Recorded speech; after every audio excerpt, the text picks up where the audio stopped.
Hey everybody, it's Jason Blaha here, and today I want to chat with you guys a little bit about the bench press and how to use different bench press variations to fix your weak point. And I'm going to discuss a little bit about close grip benching, incline benching, floor press, and some of the specialty bars out there that exist for the bench. And I think this is stuff that's going to be really useful for a lot of you who are not built to bench press. The bench press is really hard for you. I fall into that category. Even in that 365 close grip you guys saw right there, when we compare that to, my squatting and deadlifting, it's pretty obvious bench is my weakest link, and I brought it up quite a bit recently before even making this video. So when we look at it from that context, we understand that I am somewhat disadvantaged at the bench press, and so I've had to work very, very hard for it. And granted, there's a lot of other muscles involved as certain support muscles that affect bar path, and we can't really cover that in this video.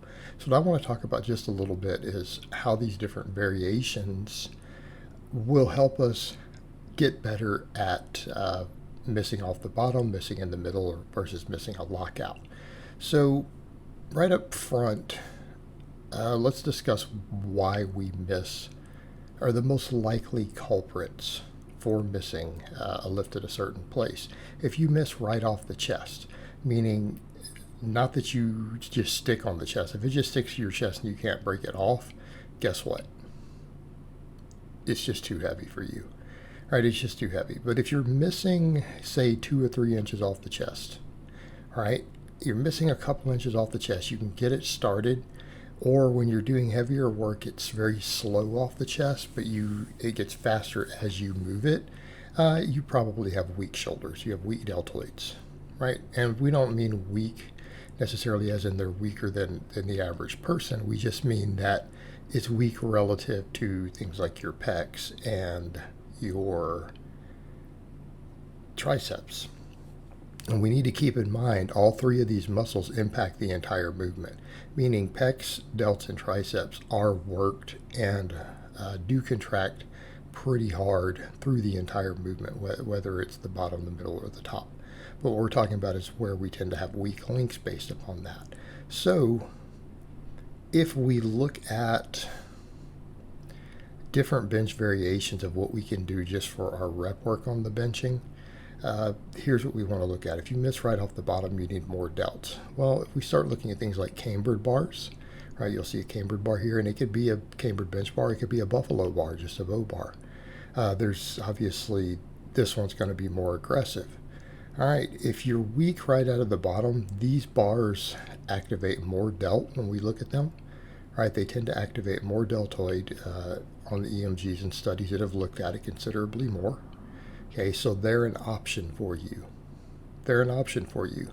Additionally, things like the incline bench should be an option for you also. Let's say you don't have access to any of these specialty bars and you miss right there off the chest. Well, what bench variation also works the delts the most? The incline. That's why we do it. It doesn't necessarily work the upper chest dramatically more than a flat bench. It's just biased more towards upper chest than lower, but it still works both. And the flat bench works the entire chest also. So you can work with some of these specialty bars, or you can work with the incline bench. I'm going to recommend, though, that for base building of some type, you do need some extra shoulder work.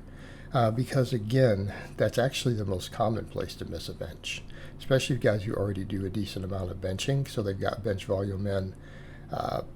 It tends to be shoulders that causes us to miss, because when we do the basic bench, and you'll see me doing that here, especially with higher reps, it tends to bias towards the pecs. This is what studies show, that when we start getting to weights that we can do 8 or more reps with, we actually work more pectoral than a heavy bench. So again, if you just want general pec building, the best thing you could do is to take a grip that stacks your wrist perfectly, right, to get your arms perfectly up and down, which will put the most stress on the pecs. And you can do that to build your bench. Pause a little bit, don't bounce. Okay. Take that, the whatever wide of a grip you need to get that stacked, and do sets that are 8 or more reps. And I like 10s. right? We can do that. But that's just going to be your general building. So again, if we've got a shoulder weakness, incline benching, overhead pressing will actually work too. Again, both of those can help with this.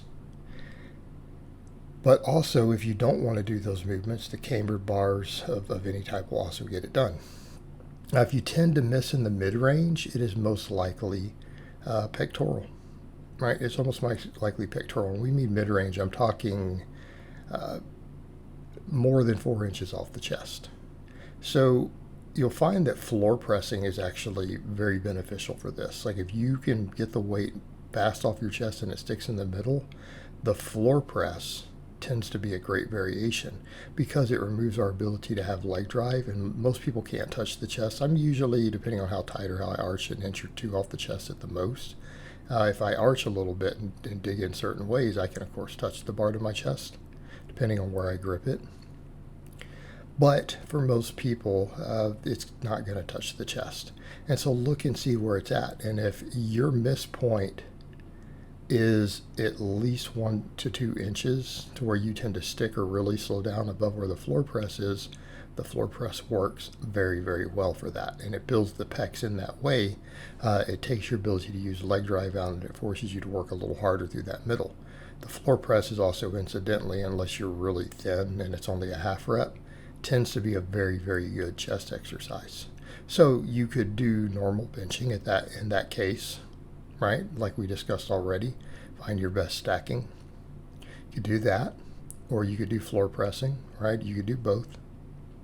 You could rotate them around. So those are options. All right, what about a lockout? Lockout tends to be triceps or your chest. And the way that we determine that's going to be look at the way the bar drifts. If lockouts grind for you and the bar drifts towards your face, it is absolutely triceps. Okay? Which means you probably need just a lot more tricep work in general. However, it could be pectoral if you're able to maintain the bar path. If that bar actually doesn't drift towards your face and you grind lockouts or miss lockouts, it is very possibly pectoral. Well, I think the closed grip bench is useful in either case. Why? Because the closed grip bench also contracts the pecs a little more at the top than a wider grip does. If you look at the angles involved and look at the way the pecs are contracted, it tends to work the chest into a little more of a contracted position at the top, similar to what you're going to see when you're up near the lockout. And it's going to emphasize that more. Closed grip benching also tends to require us to have a higher rate of acceleration, has a higher rate of force production than a wider grip. Okay, we have to accelerate the weight longer. That tends to facilitate a better lockout. That's why on speed work, we tend to rotate grips, and why we always want some closed grip in our speed work, because it has to do with the higher rate of force production, accelerating better, getting better lockouts. So something to consider there. The closed grip bench is very, very useful in that case. So when you're kind of assessing your primary movers and the muscle weaknesses and where you might be weakest, these are all valuable tools. Obviously, we didn't get into all the nuance of the stretch position and the triceps affect the bottom, the lengthened position of the muscle. We didn't get into upper back and those things, but I will say that generally speaking, making sure the long head of your tricep is well developed along with your upper back is going to be useful on bench in general, without getting into the details of how those affect bar path either. All right, guys, but that's really all I have to say on that today. I hope it's been informative, and I'll talk to you guys next time.